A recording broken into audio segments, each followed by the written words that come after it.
আসসালামু আলাইকুম। আজকে আমি তৈরি করছি ম্যাঙ্গো জুস। এই গরমের মধ্যে ঠান্ডা ঠান্ডা ম্যাঙ্গো জুস খাওয়ার তো মজাই আলাদা, তাই না?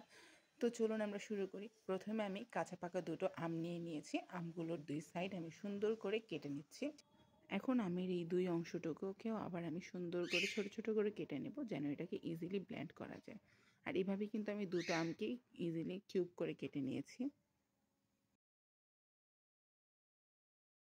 এখানে আমি জুসটা যেন ঠান্ডা হয় সেজন্য আগেই লিকুইড দুধকে ফ্রিজিং করে নিয়েছিলাম। এখন ব্লেন্ডার মেশিনের মধ্যে আমি এক এক করে প্রথমে আম দিয়ে দিচ্ছি। এরপরে আমি আমার পরিমাণ বুঝে 2 গ্লাস লিকুইড দুধ দিয়ে দিচ্ছি এবং আপনারা আপনাদের পরিমাণ বুঝেই সেটা দিবেন। আর মিষ্টি পরিমাণটাও যে যার মতন করে দেবেন। আমি আমার মতন করে 3 চামচ মিষ্টি দিয়েছি, কারণ আমরা একটু মিষ্টি বেশি খেতে পছন্দ করি। সো তারপরে আমি 2 চামচ গুঁড়ো দুধ দিয়ে দিলাম। এখানে আমি কুচি করে রাখা কিছু কাজু বাদাম দিয়ে দিলাম। আপনারা চাইলে এটা স্কিপও করতে পারেন। আর দেখুন, কথা বলতে বলতে কিন্তু আমার জুসটা তৈরি হয়ে যাচ্ছে, তাই না? আমের জুসের কালার মাশাআল্লাহ খুবই সুন্দর। এখন আমি এটাকে সুন্দর করে গ্লাসের মধ্যে সার্ভ করে নেব।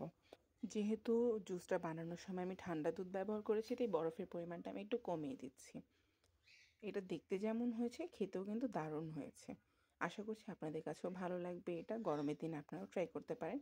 ভালো লাগলে ভিডিওটি একটা লাইক করে দেবেন। ধন্যবাদ।